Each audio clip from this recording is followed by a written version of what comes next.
सलाम, नमस्ते, सत श्री अकाल। तो कैसे हैं मेरे दोस्तों?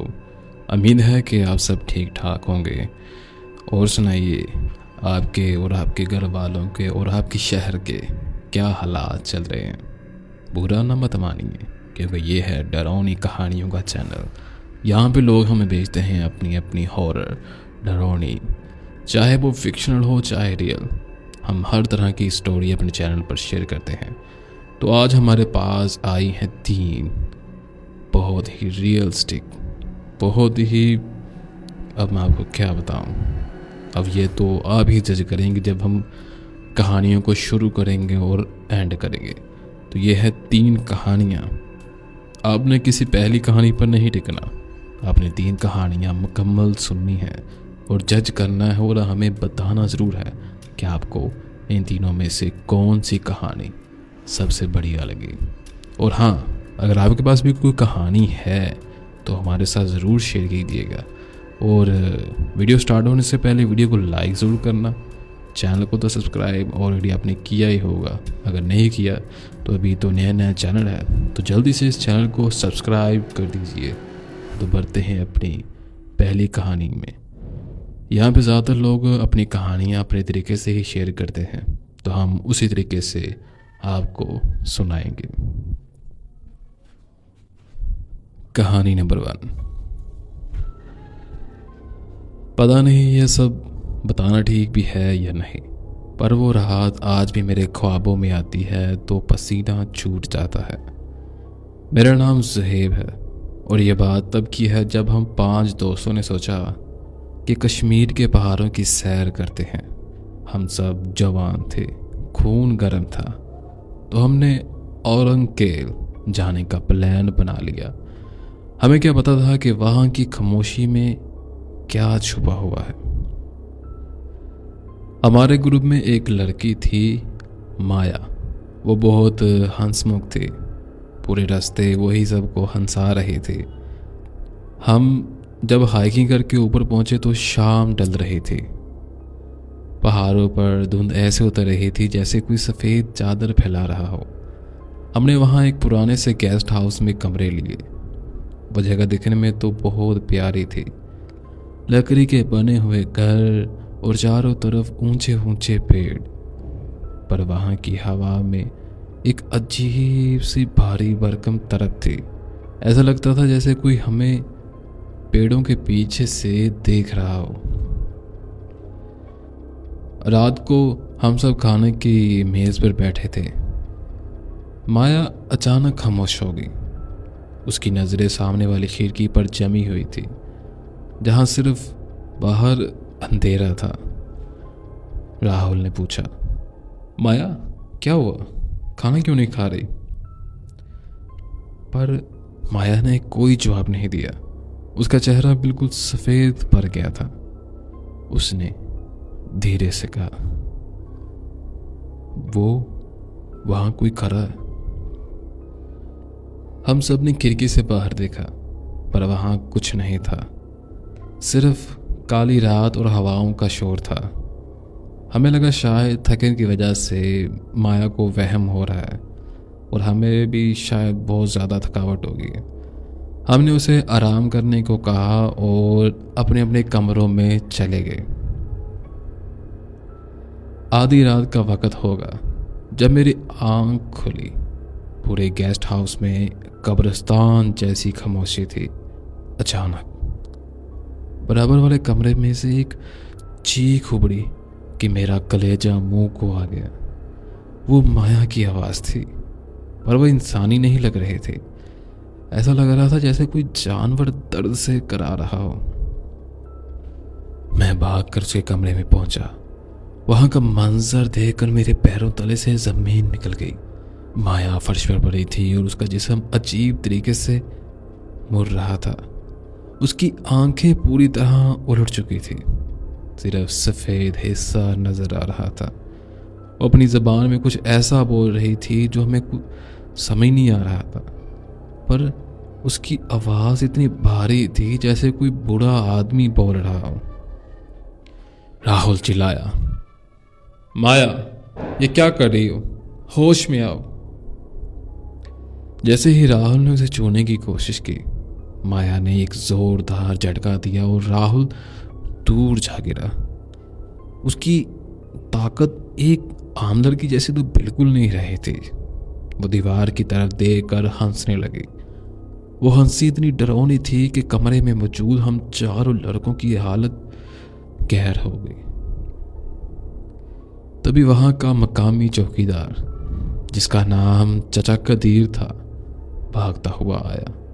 उसके हाथ में एक पुरानी लालटेन थी और चेहरे पर खौफ के साए थे। उसने देखते ही कहा, इसे मत छूना, ये वो नहीं है जो तुम समझ रहे हो। पहाड़ों की इन बुलंदियों पर कुछ ऐसी चीजें बसती हैं जो इंसानों के जिस्म में घर बनाती हैं। हम सब सहम गए।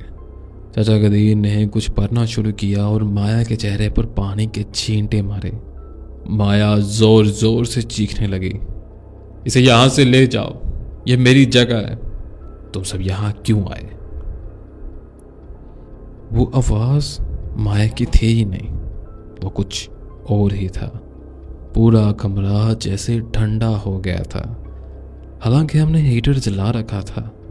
माया का जिस्म कभी अकड़ जाता तो कभी बिल्कुल ढीला पड़ जाता। उसकी उंगलियां फर्श को ऐसे खुरच रही थी जैसे वो जमीन में दंसना चाहती हो। हमारी तो जान निकल रही थी। हमने सारी रात आयतल कुर्सी और दुआएं पढ़ने में गुजार दी। माया कभी खामोश हो जाती तो कभी फिर से वही होलनाक हरकतें शुरू कर देती। ऐसा लग रहा था जैसे इसके अंदर कोई जंग चल रही हो। जैसे ही सुबह की पहली किरण पहाड़ों की चोटियों पर पड़ी, माया अचानक बेहोश होकर गिर गई। उसका सांस बहुत तेज चल रहा था। वो साकन थी।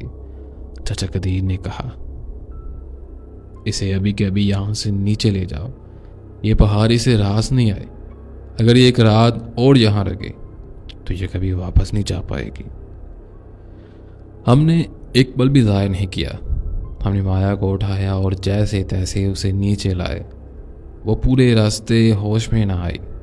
जब हम उसे शहर के अस्पताल ले गए तो डॉक्टरों ने उसे सिर्फ ज़हनी सदमा करार दिया, पर हम जानते थे कि वो सदमा नहीं था, वो कुछ और था जो उन पहाड़ों की गहराइयों में बसा हुआ था।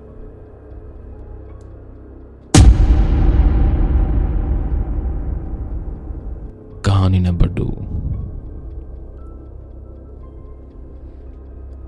मेरे हाथ अब भी कांप रहे हैं ये सब लिखते हुए। मेरा नाम रेयान है और ये वाक़या पिछले साल का है, जब मैं और मेरा कज़न समीर गुजरात के एक पुराने गांव गए थे। वहाँ समीर की खानदानी हवेली थी जो बरसों से बंद पड़ी थी। तकरीबन रात के 2 बज रहे थे और चारों तरफ ऐसी खामोशी थी कि अपनी सांसों की आवाज़ भी हथौड़े जैसी लग रही थी। हम दोनों छत पर बैठे थे, बस यूं ही तारे देख रहे थे। अचानक समीर ने मेरी तरफ देखा। उसकी आंखें कुछ अजीब सी चमक रही थी। उसने धीरे से पूछा, रेहान, क्या तुझे भी वो घुंघरुओं की आवाज सुनाई दे रही है? मैंने इधर उधर देखा, पर वहां तो सिवाय हवा के, थप्पड़ों के और कुछ नहीं था। मैंने हंसकर कहा, अरे यार, तू पागल हो गया क्या? यहाँ दूर दूर तक तो कोई नहीं है, घुंघरुओं की आवाज कहां से आएगी? समीर ने कोई जवाब नहीं दिया, बस वो टिकटकी बांधे सीढ़ियों की तरफ देख रहा था जो नीचे अंधेरे हाल में जाती थी। अचानक वो उठा और बिना कुछ कहे नीचे की तरफ चल दिया। मैंने उसे आवाज दी, अरे समीर, कहाँ जा रहा है? रुक जा। वो नहीं रुका। मैं भी उसके पीछे भागा। नीचे हाल में गुप अंधेरा था। सिर्फ मेरी टार्च की रोशनी इधर उधर लहरा रहे थे। समीर हाल के बीचों बीच खड़ा था। उसका जिस्म बिल्कुल साकत था, जैसे कोई पत्थर का बुत हो। मैंने उसके कंधे पर हाथ रखा और कहा, अरे मेरे भाई, क्या हुआ? डराओ तो मत मुझे। समीर अचानक मुड़ा। उसका चेहरा देखकर मेरी चीख निकलते निकलते रह गई। उसके होंठ नीले पड़ चुके थे और उसकी नज़रें मुझ पर नहीं बल्कि मेरे पीछे किसी चीज़ पर जमी थी। वह हिकलाते हुए बोला, अरे वो तेरे पीछे कोई खड़ा है, रेहान, उसे देख, वो नाच रहा है। मैंने मुड़कर देखा। वहां कुछ नहीं था, सिर्फ दीवार पर पड़ता हुआ मेरा अपना साया। पर समीर की हालत खराब हो रही थी।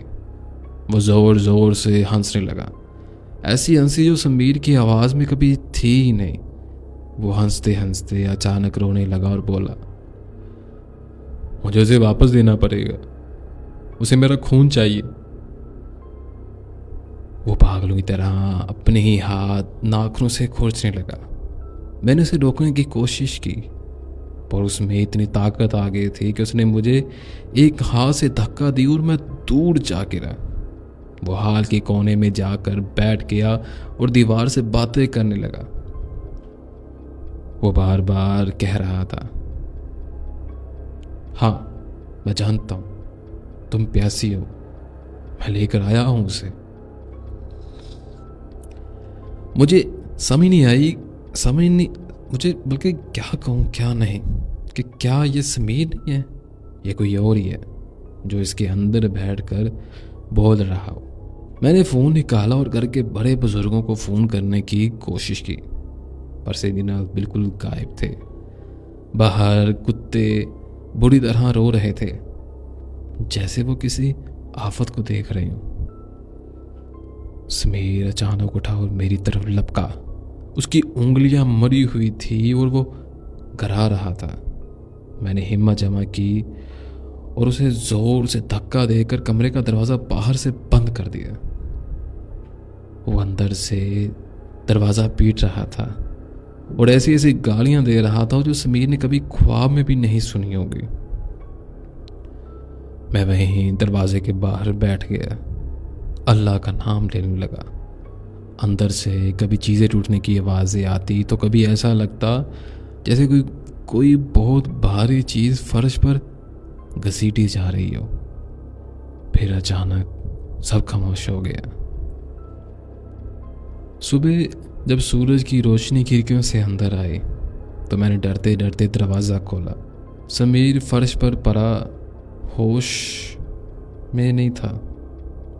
उसके पूरे जिस्म पर मिट्टी लगी थी और उसके कपड़े जगह जगह से फटे हुए थे। मैंने उसे होश में लाया और उसे पानी पिलाया। जब वो होश में आया तो उसे कुछ याद नहीं था। वो मुझसे पूछ रहा था, हम यहाँ नीचे कैसे आए और मेरे हाथ पे ये जख्म कैसे लगे। मैंने उसे कुछ नहीं बताया।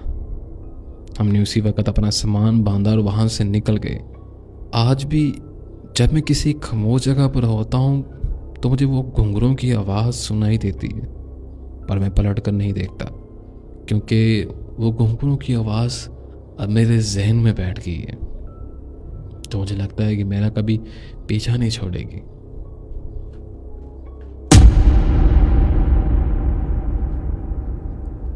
कहानी नंबर 3। अभी तो सर्दियां शुरू भी नहीं हुई पर मुझे लगता है जैसे मेरी हड्डियों के अंदर तक बर्फ़ जमी हो। मेरा नाम अमान है और ये पिछले महीने की बात है जब मैं अपने दोस्तों के साथ थर के रेगिस्तान की तरफ गया था। वहाँ एक छोटा सा गांव है बिल्कुल सरहद के पास। हम वहाँ रात गुजारने के लिए रुके थे क्योंकि हमारी गाड़ी का टायर फट गया था और आसपास कोई दुकान नहीं थी।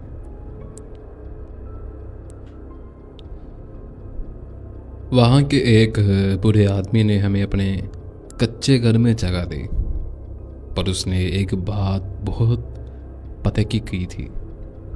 उसने कहा था कि बेटा रात को बाहर मत निकलना, चाहे कोई भी पुकारे, चाहे किसी की भी आवाज़ आए।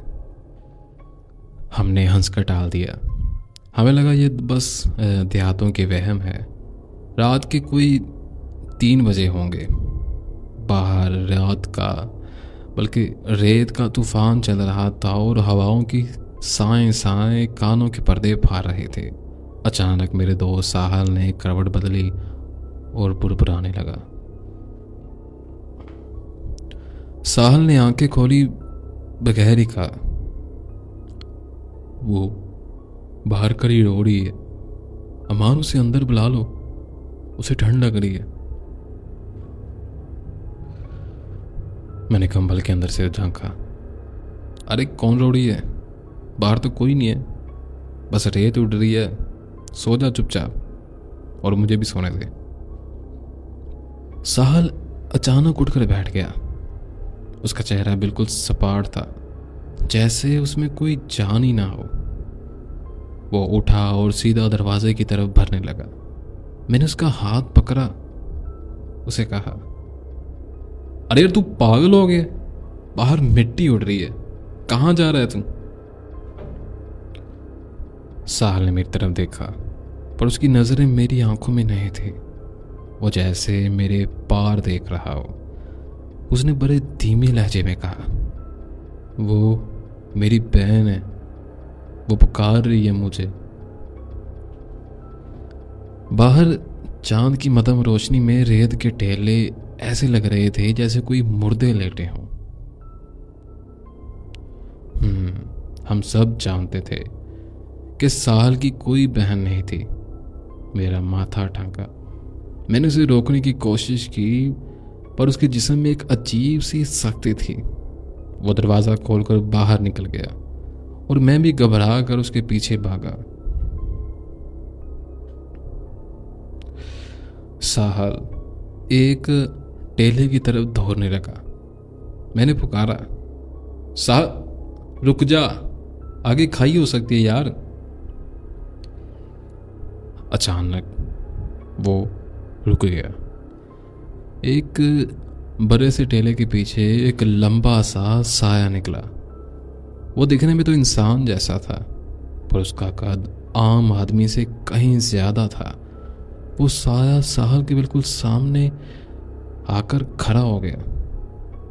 साहल ने उस साये की तरफ हाथ बढ़ाया और हंसने लगा। तुम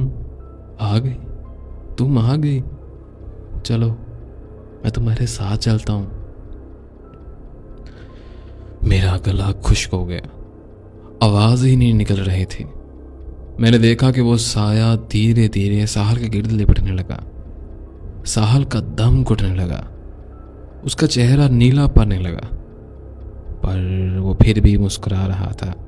ऐसा लग रहा था जैसे उसे दर्द नहीं बल्कि कोई सुकून मिल रहा हो। मैंने हिम्मत जमा की और जोर से अल्लाह अकबर का नारा लगाया। अल्लाह अकबर! जैसे ही मैंने आवाज निकाली, वो साया एक झटके के साथ गायब हो गया, जैसे धुआं हवा में उड़ जाता है। साहल वहीं रेत पर ढेर हो गया। मैंने उसे घसीट कर अंदर लाया। बुरा आदमी जाग चुका था। उसने हमें देखकर सर हिलाया और बोला,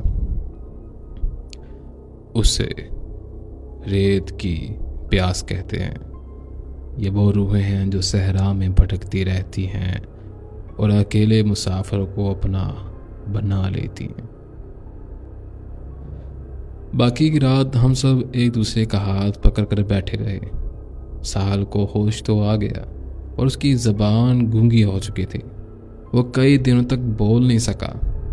जब हम शहर वापस आए, उसने बस इतना कहा, अमान, उस आय की आंखें नहीं थी, पर वो मुझे ऐसे देख रहा था जैसे वो मुझे बरसों से जानता हो।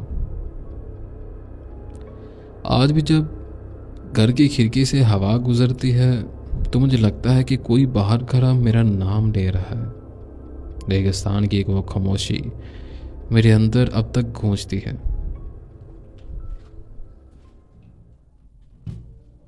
तो दोस्तों, ये थी वो 3 हॉरर स्टोरियाँ जो हमारे फैंस या फिर ये कह ले जो आजकल इंसानों के साथ बीती हैं कहानियाँ, उन्होंने हमारे साथ शेयर की। तो आपको इन तीनों में से कौन सी कहानी कैसी लगी, हमारे साथ ज़रूर इस चीज़ को एक्सपीरियंस अपना शेयर कीजिएगा। और हाँ, अगर आपके पास भी कोई अपनी कहानी है तो हमारे साथ ज़रूर शेयर कीजिएगा। मैं आपका इंतज़ार करूँगा। Good bye.